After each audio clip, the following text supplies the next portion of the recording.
कांग्रेस का आरोप, जेल में बंद सिसोदिया का प्रचार कर आपने किया जनता के पैसों का दुरुपयोग। नमस्कार, मैं हूं आपके साथ सोनल और आप देख रहे हैं मैनेस न्यूज नेटवर्क। तो आइए खबर जानते हैं विस्तार से।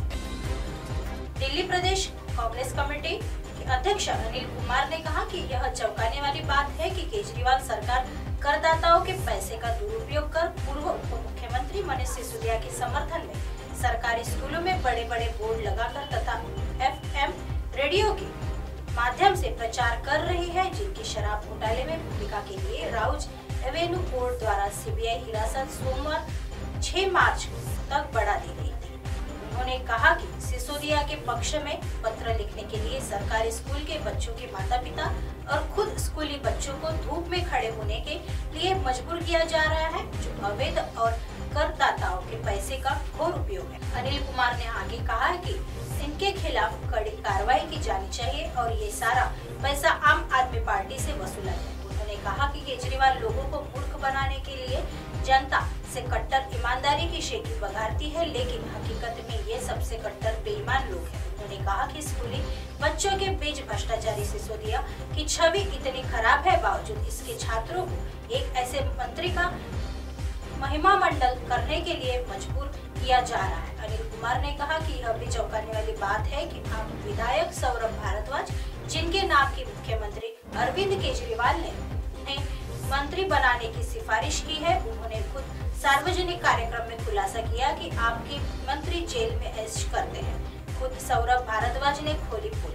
क्योंकि जेल विभाग दिल्ली सरकार के अधीन है, जो उसकी सत्ता का घोर दुरुपयोग शर्मनाक कृत्य दर्शाता है। अनिल कुमार ने मांग की कि उपराज्यपाल जेल से बंद एक पूर्व उप मुख्यमंत्री के समर्थन में प्रचार के लिए सरकारी धन के दुरुपयोग की जांच का आदेश दे, जिसके मुख्यमंत्री अरविंद केजरीवाल के इशारे पर शराब घोटाले में संलिप्तता सीबीआई द्वारा पकड़ी गई है। आइए बढ़ते हैं अगली खबर। जेनेवा में भारत विरोधी पोस्टर पर मोदी सरकार सख्त, स्विट्जरलैंड के राजदूत को किया तलब। स्विट्जरलैंड के जेनेवा में संयुक्त राष्ट्र भवन के सामने भारत विरोधी पोस्टर लगाए जाने का मामला तूल पकड़ गया है। रविवार को भारत ने स्विस राजदूत को तलब किया और कड़ा विरोध दर्ज करा है। भारत ने घटना पर आपत्ति दर्ज कराई है। हालांकि स्विस राजदूत ने मामले को पूरी गंभीरता से लेने का आश्वासन दिया है। दरअसल भारत ने रविवार को स्विट्जरलैंड के राजदूत को तलब किया और जेनेवा में संयुक्त राष्ट्र भवन के सामने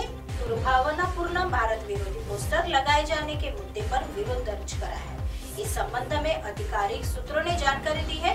स्विस राजदूत ने विशेष मंत्रालय को अवगत कराया कि वह भारत की चिंताओं को पूरी गंभीरता के साथ बर्न तक पहुंचाएंगे। सूत्रों के मुताबिक विदेश मंत्रालय में सचिव पश्चिम ने रविवार को स्विस राजदूत को बुलाया और जेनेवा में संयुक्त राष्ट्र भवन के सामने निराधार और दुर्भावनापूर्ण भारत विरोधी पोस्टरों का मुद्दा उठाया। इस दौरान स्विस राजदूत ने कहा कि जेनेवा में पोस्टर सभी को प्रदान की गई जगह का हिस्सा है, लेकिन किसी भी तरह से दावों का समर्थन नहीं करते हैं और न ही स्विस सरकार की स्थिति को दर्शा। आइए बढ़ते हैं अगली खबर। गोमूत्र से नहीं मिली देश को आजादी, अब हिंदुओं के खिलाफ घृणा फैलाने पर उतरे उद्धव ठाकरे। महाराष्ट्र के पूर्व मुख्यमंत्री उद्धव ठाकरे ने चुनाव आयोग को लेकर विवादित टिप्पणी की है। उन्होंने कहा है कि चुनाव आयोग चुनाव लगाओ आयोग है और सत्ता में बैठे हुए लोगों का गुलाम है। यही नहीं, उन्होंने कहा है कि गोमूत्र छिड़कने से देश को आजादी नहीं मिली, बल्कि स्वतंत्रता संग्राम सेनानियों के बलिदान से आजादी मिली है। उन्होंने यह बयान रविवार 5 मार्च 2023 को दिया। मीडिया रिपोर्ट्स के अनुसार महाराष्ट्र के रत्नागिरी के खेड़ गांव में आयोजित एक सभा को संबोधित करते हुए उद्धव ठाकरे ने चुनाव आयोग को आड़े हाथों लिया। उन्होंने कहा कि चुनाव आयोग चुनाव लगाओ आयोग है और सत्ता में बैठे लोगों का गुलाम है। जिस सिद्धांत के आधार पर चुनाव आयोग ने यह फैसला लिया वह गलत है। चुनाव आयोग ने हमसे पार्टी का नाम और चुनाव चिन्ह छीन लिया है, लेकिन वह शिवसेना को मुझसे नहीं छीन सकते। उद्धव ठाकरे ने यह भी कहा, शिवसेना की स्थापना चुनाव आयोग के पिता ने नहीं बल्कि मेरे पिता ने की थी। महाराष्ट्र मेरा परिवार है, वे इसका कैसे ख्याल रखेंगे। मुझे आप सभी के साथ की जरूरत है। गद्दारों को कहना चाहता हूँ कि आप नाम चुरा सकते हो, चिन्ह चुरा सकते हो, लेकिन शिवसेना नहीं चुरा सकते।